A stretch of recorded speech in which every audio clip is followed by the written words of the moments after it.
Jadi sebutir benih tumbuh menjadi 7 tangkai. Setiap tangkai ada 100 biji. Seumpama kita menanam 1 biji kurma, tumbuh 1 pohon. 1 pohon ini menghasilkan buah 7 tangkai. Pada tiap-tiap tangkainya ada 100 biji.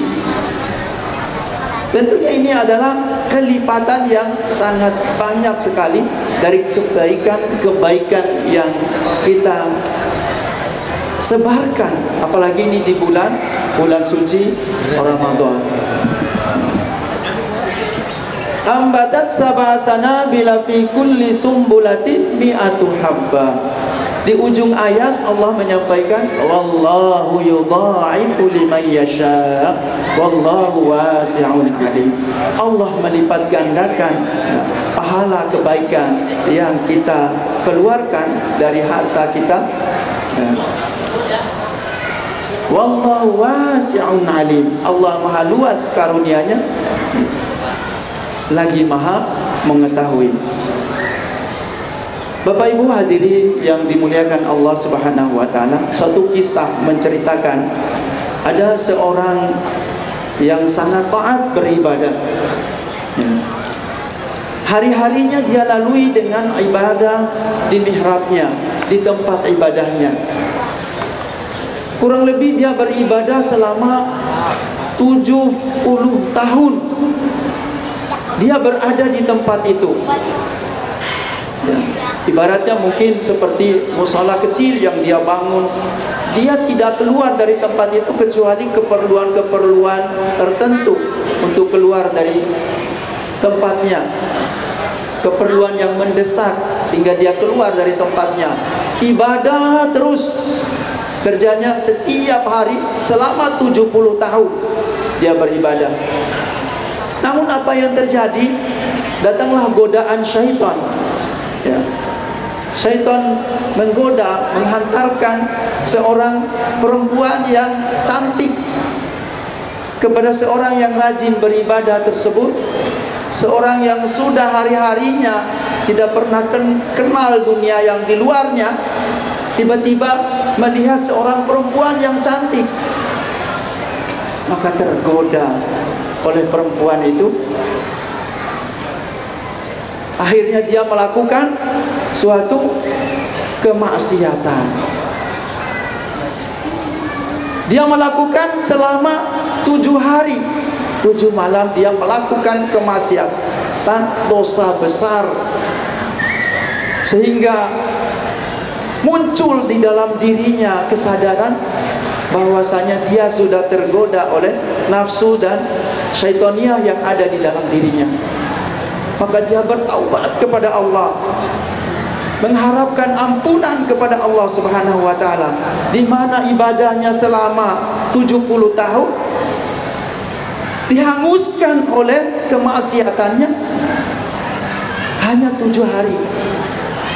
Maka dia dalam kebingungan, berpindah dia dari tempatnya, ingin mendapatkan hidayah dan ampunan dari Allah Subhanahu wa taala. Berjalan dia, hari-hari berjalan.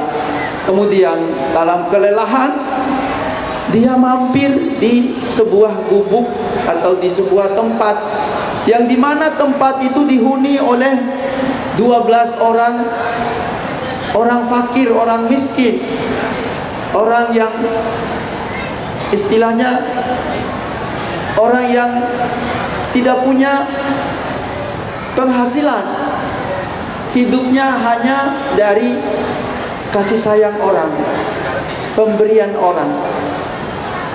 Ada seorang yang selalu memberikan, donatur yang selalu membagikan roti kepada orang tersebut.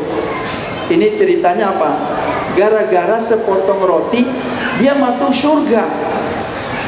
Ini hanya dengan sepotong roti dia masuk surga. Tapi awalnya seperti itu. Akhirnya tidak dikira oleh donatur itu, dikiranya itu adalah bagian daripada orang miskin, orang yang terlantar itu di situ tidur istirahat. Maka dibagilah oleh donatur itu setiap orang roti. Nah, dia kebagian juga. Ya, tidak sengaja dia kebagian roti. Lantas dari 12 orang fakir miskin ini ada satu yang protes. Wahai Syekh, wahai Tuan yang membagikan roti, bukannya saya harusnya dapat roti, kok tidak diberikan roti kepada saya? Apa jawab donatur itu? Wahai saudaraku, tidakkah engkau melihat bahwa di tangan saya sudah nggak ada lagi roti, sudah saya bagikan semua.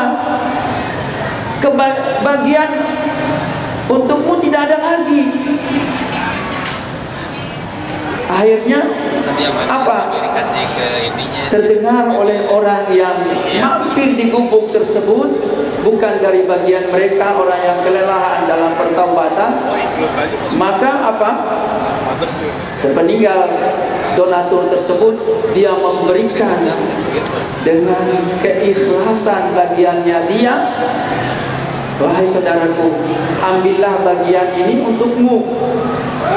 Ikhlas saya, tapi tidak disebutkan, diberikan kepadanya. Kemudian dia dalam kelelahan, dalam kelaparan, dalam kehausan, dia bertahan di dalam pertaubatannya itu. Kemudian itulah pertaubatan yang diterima oleh Allah. Keesokan harinya seorang yang dalam pertaubatan ini diketemukan sudah meninggal. Sehingga apa singkatnya, ditimbanglah amal perbuatan dari seorang ini yang dalam pertaubatan ini.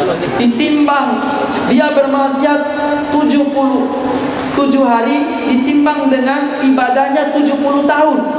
Yang berat yang mana, Pak? Ternyata lebih berat maksiatnya. Jadi saking apa? Saking beratnya dosa yang dilakukan oleh orang, tidak sebanding dengan ibadahnya. Tetapi apa? Ketika ditimbang kemaksiatannya itu dengan sepotong roti yang dia sedekahkan dengan ikhlas kepada salah seorang dari penghuni gubuk tersebut, salah seorang dari orang-orang yang fakir miskin tersebut yang ada di tempat itu, maka ternyata yang berat adalah sedekahnya yang ikhlas. Ya, akhirnya dia diampuni oleh Allah Subhanahu wa taala gara-gara sepotong roti yang diberikan, yang disedekahkan dengan ikhlas. Maka apalagi sedekah di bulan Ramadan, seperti memberikan makanan takjil seperti ini, makanan berat, 1 box nasi, ya, yang nilainya luar biasa.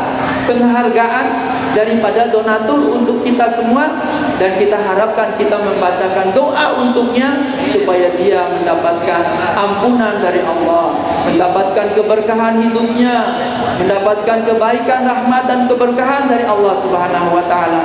Selalu terbuka hatinya, selalu hartanya harta yang dari yang halal untuk diberikan, disumbangkan ke Masjid Istiqlal ini, dan kita balikan lagi kepada jamaah yang hadir.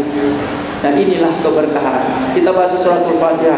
Ala hadin niyah wa ala kulli niyatin salihah maqbulah. Untuk donatur, para donatur dari awal puasa sampai sekarang dan seterusnya, Allah ampuni dosanya, Allah berkahi hidupnya, Allah berikan kemuliaan, rahmat dan keberkahannya dunia dan akhirat. Al-Fatihah.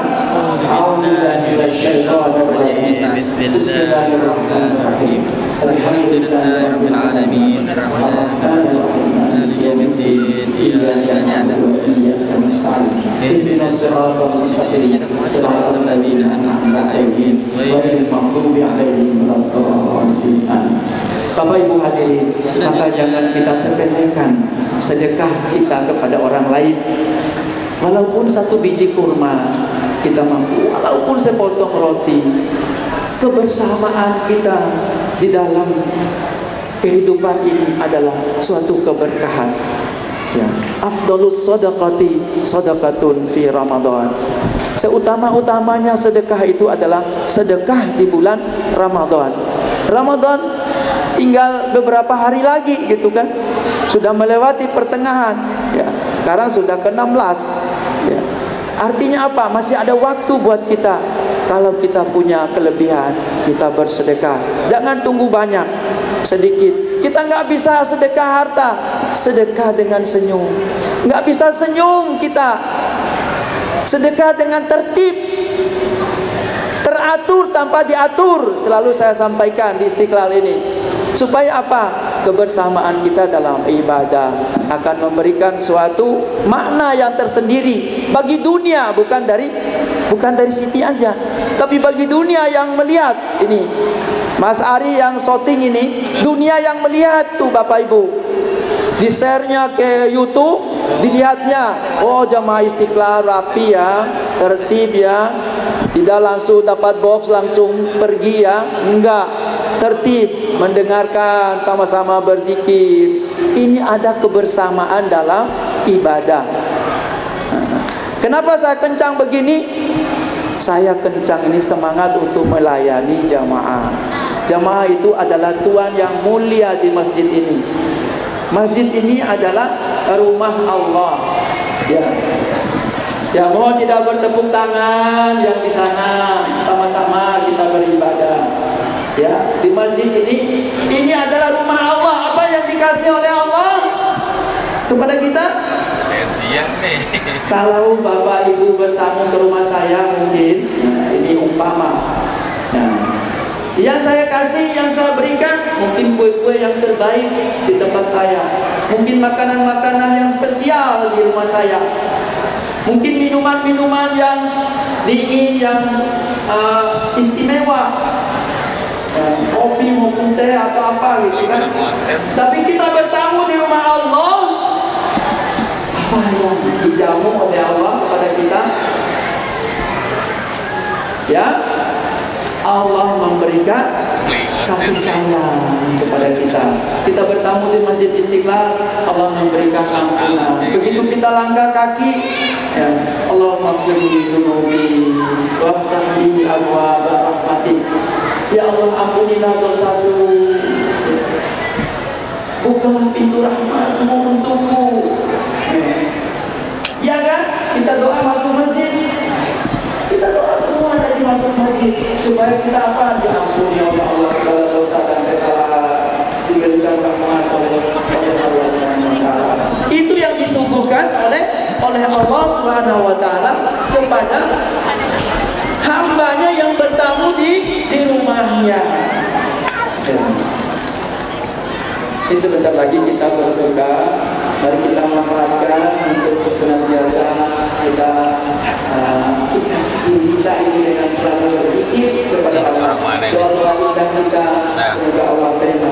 Kita mohon ampun, kita bersyahadat berzikir kepada Allah. Baik, sama-sama semua yang di sana yang jauh. Asyhadu an la